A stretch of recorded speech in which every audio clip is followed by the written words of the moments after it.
மயில்நடம் இடுவோய் மலரடி சரணம். சரணம் சரணம் ஷண்முகா சரணம். சரணம் சரணம் ஷண்முகா சரணம். Om Muruga. Nandini, what a coincidence. நீங்க இப்பதான் கந்த சஷ்டி கவசத்தை சொல்லி முடிச்சீங்க. நான் அதை பத்தி தான் பேசலாமா?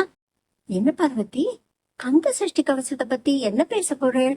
சொல்லுங்க பாக்கலாம். நானும் கேட்கறதுக்கு ரொம்ப ஆவலா இருக்கேன். வாங்க. டிசம்பர் மாதம் என்றாலே சென்னையில் மியூசிக் சீசன். காதுக்கு விருந்தாக பல சபாக்கள்ல கச்சேரிகள் நடக்கும்.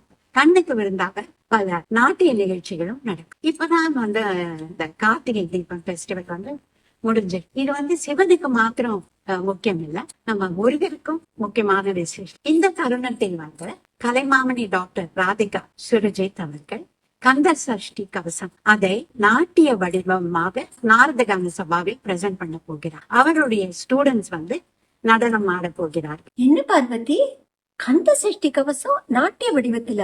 அது எப்படி? ரொம்ப ஆசையா இருக்கு. அது என்ன மாதிரி வடிவமைச்சிருக்கா? எப்படி அது? ஆமா நாராயணி, இது ஒரு சேலஞ்சிங்கான தீம், அதாவது சேலஞ்சிங்கான சப்ஜெக்ட். கலைமாமணி டாக்டர் ராதிகா சுரஜித் அவர்கள் எல்லா டீடைல்ஸும் எதுக்கு பண்ணினாங்க, ஏன் பண்ணினாங்க எல்லாமே கூறுவார். நாம் கேட்போமா?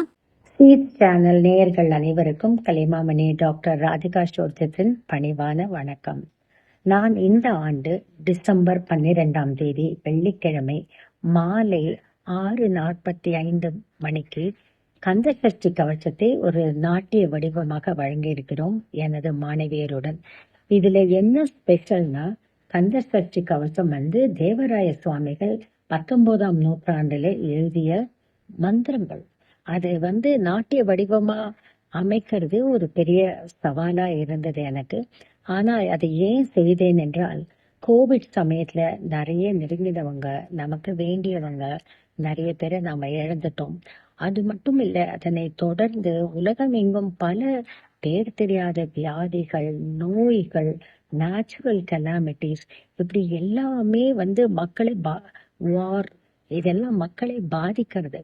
ஆனா இந்த திருச்செந்தூர் முருகன் மீது அமைக்கப்பட்டுள்ள இந்த கந்தசஷ்டி கவசத்துக்கு இவை எல்லாத்தையும் தகர்த்து எறியக்கூடிய ஒரு தன்மை இருக்கு.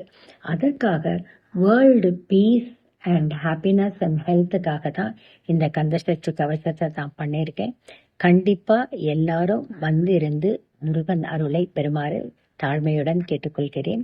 நன்றி, வணக்கம். வெற்றிவேல் முருகனுக்கு அரோகரா.